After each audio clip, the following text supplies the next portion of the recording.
Hey Charles, how you doing? Okay, so glad to hear you're feeling better. That's fantastic. Let's jump over to your written rationale.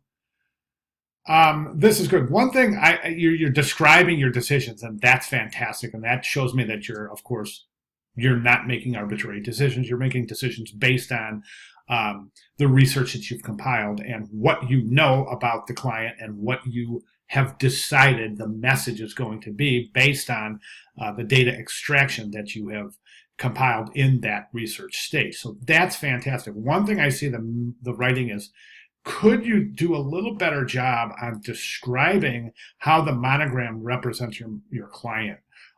What qualities or characteristics of your client are being communicated through the monogram? And that I'd like you to really describe that, really describe what the meaning is and how it adheres to the meaning that you have assigned and extracted from the data analysis based on the word list for your client, right? Hope that makes sense. That was a mouthful.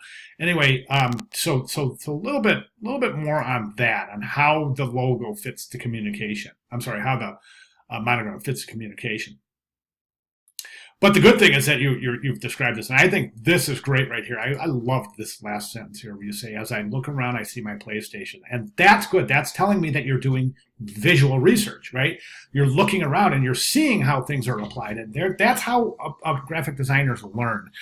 We learn by looking, and so for you to look around and try to find examples of word marks, logos in conjunction with monograms, that's fantastic. So you're learning how other designers have used the combinations in present in their branding system. So that's fantastic. Let's jump right over here. This is good, and this is great. I think it's recognizable. I think it works. The globe in the background, I think, is really self-explanatory, and I think the meaning there is good. I will say one caveat: using a globe in logos and monograms is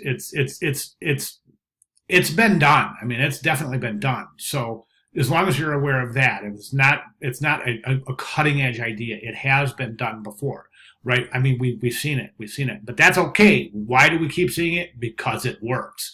So the message being sent as a global communication a network service company, I think is there. The meaning is there. That's fantastic. So good job.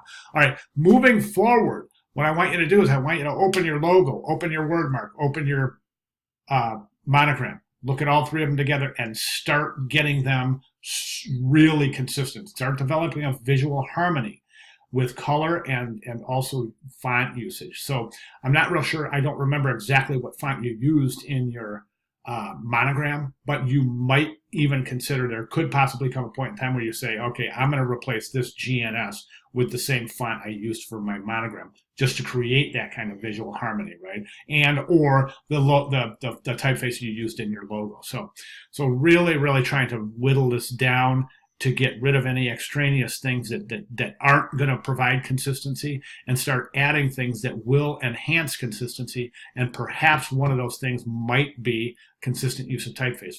We'll find out when you really get in there and start taking a good comparative look. So, all right, good job. Thank you so much for your submission. And if you have any questions, please let me know. Thank you. Good work.